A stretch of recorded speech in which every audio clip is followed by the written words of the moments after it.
Good morning. So, that is September 19th, 2023, a little after 10 a.m. I'm with Katie, Phil, and John McCarter, and we're going to talk about the history of Rochester. So, for a number of years, you owned a business on Main Street. Tell me about that. Well, we owned a B&B store for a period of time. Okay. And we... It was a men's clothing store. It was a men's clothing store. Actually, the original owner of the store was the Kinnear family from Logansport. Okay. And they owned 3 stores, one in Logan, I think one in Delphi, and one in Rochester. And eventually got rid of all but the store here in Rochester. Okay. And that was just the one the B&B left. But actually, they still own this one. Katie's mom and dad managed the store originally, and that was in the early 1950s. Okay. And Yetta Essig, that's E-S-S-I-G, she was the original owner of the B&B store, the building. And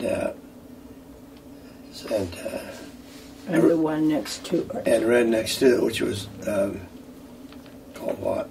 Well, it was Adler's, and it was a ladies' clothing store. Okay. Which eventually became part of the B&B store. That happened in the 1970s. We doubled our space. Okay. Originally, we were just pretty much a farm store. Jeans, shirts, socks. Tobacco. Sold Tobacco, underwear. Yeah. It was just a real basic store. Sure. And in 1970, the family purchased a B&B store, and we moved to Rochester. We had been down in Oak Hill. And Amelia, Katie's mother, had managed the store, and John and her took over in about 1980. And that was, and they managed 1980 to 2016. So for 36 years, we were involved with the B&B. And John was the manager all those years. John was the manager for 35 years. 35 years. Okay. He doesn't look that old, does he? No, he doesn't.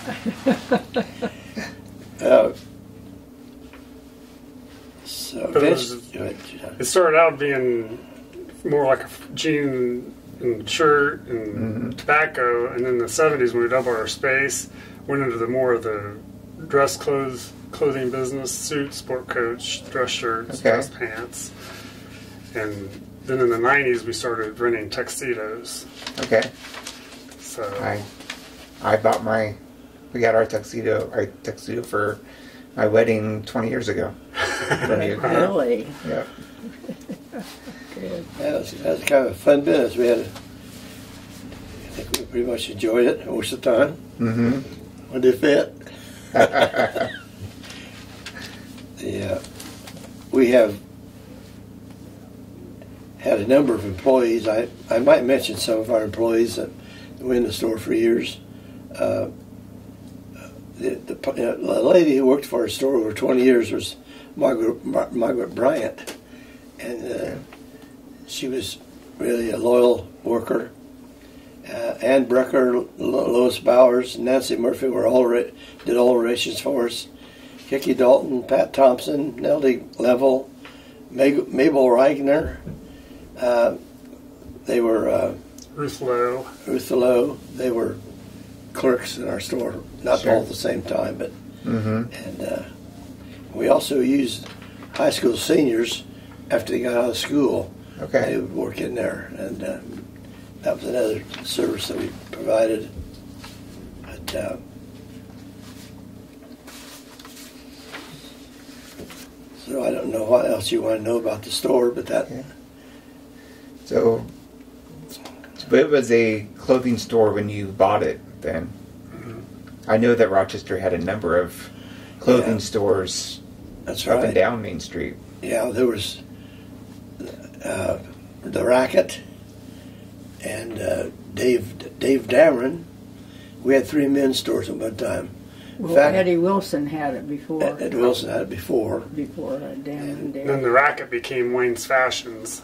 Yeah. Probably in the 90s, I would say. 80s, late 80s, 90s. They- became Wayne's Fashions. It was a Eventually, men's store. yeah.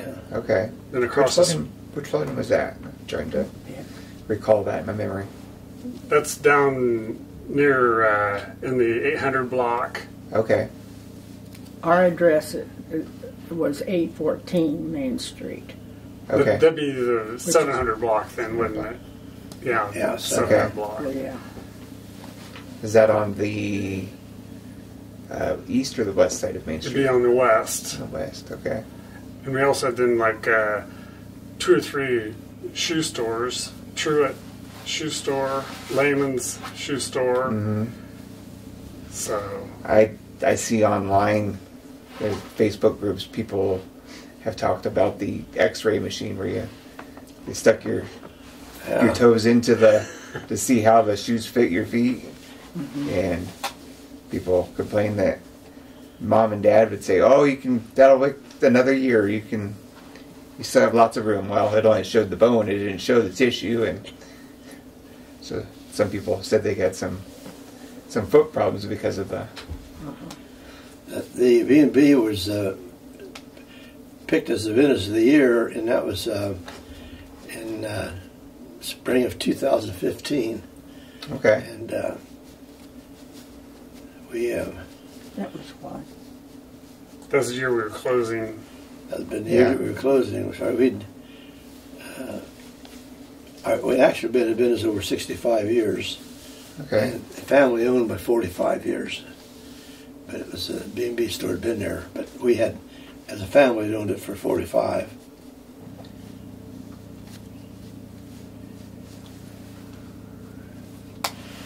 We But at one time we had the V&B and then P and Hirsch, where lawyer and something else is in next to us, Okay. like the had Montgomery Wards, Right. and of course we had then the men's store, and then across the street where Giretti's is now. Mm-hmm. Of course we started out with Wiles, Yeah. and they had a hardware, I think Coast to Coast Hardware and Moore's Hardware, and I mean it was just all kinds of retail stores. Okay. And we'd have sidewalk days in the summer, and it was a big event.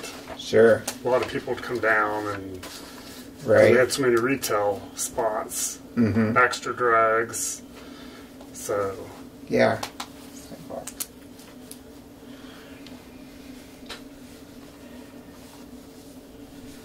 So, what year did was the highway get bypassed? Was the US 31 just go right down Main Street? yeah, sure did, yeah. Was that during the time you owned the store, or was Yeah, that? it was. I don't remember the year that became, they closed it, but Right. and that was, you wonder how you got anything done, because thinking 31 coming down through the downtown, and that was interesting. would you say, wouldn't that be in the early 70s? I would think so. I imagine. I'm not for sure on that, but Okay. And there were a few years where there was a median of grass I remember that. that Is went that down the middle of the street. the Hills Island or something they call that? Was the they called The it mayor. after the mayor, Hiddles. Hills Island, they call Okay. Mm-hmm. Okay. I remember that when I was a kid. That was some of my earliest memories, and I always wondered where that went. When they widened the street, then they took that island out Mm-hmm. and made it a wider, more parking area. And we always kind of missed that island, because I think it's kind of unique, having that in the middle of the street. Yeah. But, That was after 31 had been bypassed, though, right? Yeah. Okay. I think that really clogged things up with the highway. Did the highway bring a lot of business? oh yeah, some I'm sure.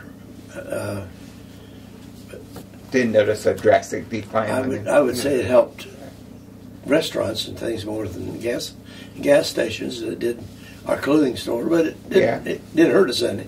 Sure. Yeah.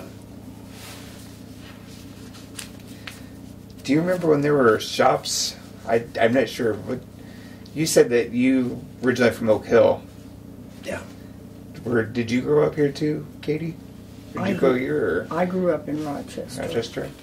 Phil grew up in Fulton. I grew up in a bigger city south of here, Fulton. Okay. Yeah. And then, John, you spent your whole life here? From 1971 on. Okay. First 10 years we lived in Converse, that was the Oak Hill Sure. School District. Okay. All right. Well, this might be more a question for Katie then. Do you remember when there were buildings on the south side of the courthouse? At the New York Candy Kitchen, and I guess there yes. Yes. There was a very fine restaurant on the corner, and then there were two Greek brothers. One owned the restaurant on the corner, and the other one, the building right next to it, was a candy kitchen. Okay. And they had delicious fudge, good ice cream, and the two brothers were very good businessmen for Rochester. It was a popular place. I think there are even stories of when some of the movie stars would go into the restaurant. Right. I've heard Bing Crosby. He was there. He was at the Berghoff Cafe, That was it. And it was under contract. He couldn't sing White Christmas because he was out touring after that. He was under contract. He couldn't sing it, but they played it on the radio and the record or whatever it was at the time, and he lip synced it. So he performed there, but didn't actually perform there. That's a good story. Interesting. I think I've heard of other names in there too. Of course, the Colonial Inn down here brought a lot of bands to Rochester. Yeah. Yeah, that was quite a place out at the Colonial. Yeah. You had to pay to get in, so most of us just went out and parked our car and listened to the music. But it was a neat place. And big name bands, like everything else, that eventually went away. Right. How long were they there? Was the Colonial there? Quite a while. Long time. I have pictures of, they had a sightseeing boat that you could get on at the Colonial, and they would take you around the lake. And I think the Lake Manitou Association is trying to continue that type of thing. Right. And I know recently they just took the junior class on boat rides. My son's in junior class, and he told me all about it. Yeah, that was a very big thing, and it was really nice that they could do that. For sure. Yeah. But there were a lot of people that came to the Colonial. Of course, the open dance floor, no roof. And I can remember when the name bands were here, that there would be cars lined up all along Colonial Drive, down onto the highway even. There were so many people here for those name bands, so that drew a lot of people. Right. I remember Robert Bailey told me his dad, he and his brother ran the Bailey Hardware here for a number of years. Yeah, right.